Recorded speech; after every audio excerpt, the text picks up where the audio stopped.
శశికళ మరోసారి శపథం చేశారు. రాజకీయాల్లోకి రీ ఎంట్రీ ఇస్తున్నానని సంచలన ప్రకటన చేశారు. అన్నాడీఎంకేలో చేరి మళ్లీ అమ్మ పాలన తెస్తానని హాట్ కామెంట్స్ చేశారు ఆమె. మరో 2 ఏళ్లలో అసెంబ్లీ ఎన్నికలు ఉండడంతో తమిళనాట కొత్త రాజకీయ సమీకరణాలకు తెరలించింది. అసలు శశికళ ఎంట్రీ వెనుక కారణమేంటి? ఇది ఆమె సొంత నిర్ణయమా లేక ఆమె వెనుక ఎవరైనా ఉన్నారా? Let's watch. తమిళనాడు దివంగత సీఎం జయలలిత నెచ్చెలి శశికళ మళ్లీ యాక్టివ్ అయ్యారు. రాజకీయాల్లో రీ ఎంట్రీకి రంగం సిద్ధం చేసుకుంటున్నారు. తన మద్దతుదారులతో సమావేశమైన శశికళ కీలక ప్రకటన చేశారు. అన్నాడీఎంకే పార్టీలోకి తన రీ ఎంట్రీకి సమయం ఆసన్నమైందంటూ హాట్ కామెంట్స్ చేశారు. పార్టీలోకి తన పునఃప్రవేశం మొదలైందని చెప్పారు. ఇటీవలే వెలువడిన లోక్సభ ఎన్నికల్లో దారుణ పరాజయంతో ఏఐఏడీఎంకే పతనమవుతుందని భావించాల్సిన అవసరం లేదని స్పష్టం చేశారు.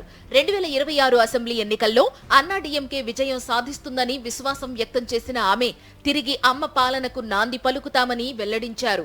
ఇదే క్రమంలో అన్నాడీఎంకే నేత పళనిస్వామిపై విమర్శలు గుప్పించారు శశికళ.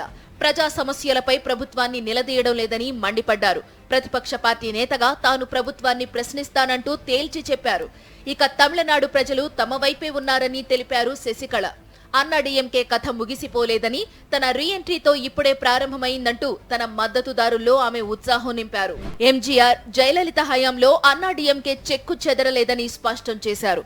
కానీ ఇప్పుడు పార్టీలో జరుగుతున్న పరిణామాలు ఆందోళన కలిగిస్తున్నాయని చెప్పారు. పార్టీలో కుల రాజకీయాలను కార్యకర్తలు సహించరంటూ ఇండైరెక్ట్ గా పళనిస్వామిని టార్గెట్ చేశారు శశికళ. జయలలిత కుల ప్రాతిపదికన రాజకీయాలు చేసి ఉంటే 2017లో పళనిస్వామి సీఎం అయి ఉండేవారు కాదని విమర్శించారు. అయినా ఇప్పుడు పార్టీని బలోపేతం చేయడమే తన లక్ష్యమని స్పష్టం చేశారు శశికళ. దీనికోసం ప్రయత్నాలను మొదలుపెట్టానని వివరించారు. ఇప్పుడు శశికళ ఎంట్రీతో తమిళనాడు రాజకీయాల్లో కొత్త సమీకరణాలు మొదలయ్యే అవకాశం ఉంది. మరో 2 ఏళ్లలో అసెంబ్లీ ఎన్నికలు జరగనుండడంతో అన్ని పార్టీలు ప్రజల్లోకి వెళ్లడంపై వ్యూహాలు రచిస్తున్నాయి. డీఎంకేను గద్దెదించడమే లక్ష్యంగా పావులు కదుపుతున్నాయి.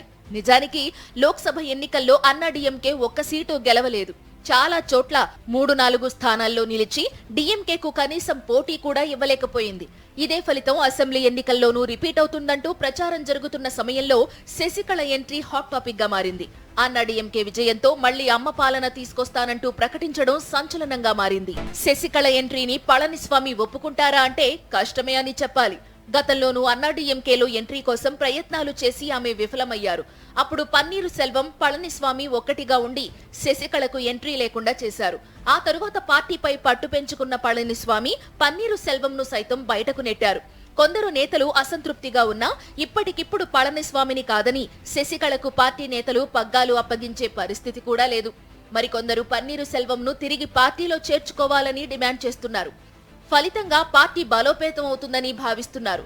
ఇలాంటి సమయంలో శశికళ ఎంట్రీతో సీన్ ఎలా మారుతుందనేది ఆసక్తిగా మారింది. మరోవైపు అన్నాడీఎంకేతో పాటు తమిళనాడులో బీజేపీ పరిస్థితి కూడా అంతంత మాత్రమే.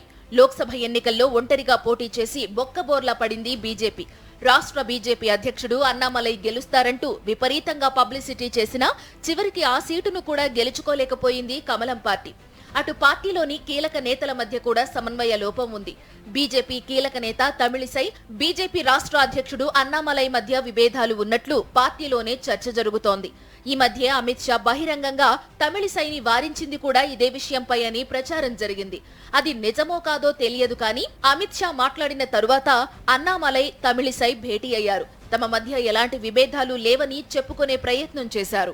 ఈ క్రమంలోనే శశికళ ఎంట్రీ ఇవ్వడం యాదృచ్ఛికం కాదంటున్నారు విశ్లేషకులు. శశికళ ఎంట్రీ వెనుక బీజేపీ ఉందని గుసగుసలు వినిపిస్తున్నాయి.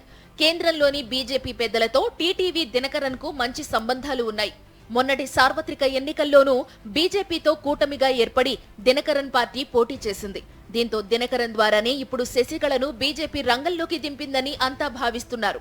పన్నీరు సెల్వం, దినకరన్, శశికళ చేరిన అన్నాడీఎంకేతో తమ పార్టీ పొత్తు పెట్టుకుంటే డీఎంకేను ఓడించడం పెద్ద కష్టమేమీ కాదన్నది బీజేపీ భావనగా తెలుస్తోంది. మరి నిజంగానే శశికళ అన్నాడీఎంకేలోకి ఎంట్రీ ఇస్తుందా?